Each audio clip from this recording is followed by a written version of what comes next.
অনেকদিন আগের একটি কথা। লালন নামে একটি ছেলে, সে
মনে হচ্ছিল কুকুর আর লালনের বন্ধুত্বটা যেন আরও গভীর হয়ে গেল।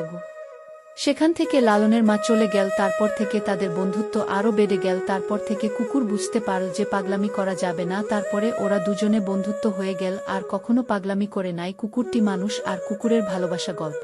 কি বুঝলে বাচ্চারা? পশু পাখিকে কখনো হেলা বা অপমান করতে নেই, তারাও বন্ধু হতে পারে মানুষের। বুঝছো? তোমরা অবশ্যই বাচ্চারা ভিডিও ভাল লাগলে লাইক করবা এবং চ্যানেলটি সাবস্ক্রাইব করবা। ভালো থাকবা, ধন্যবাদ।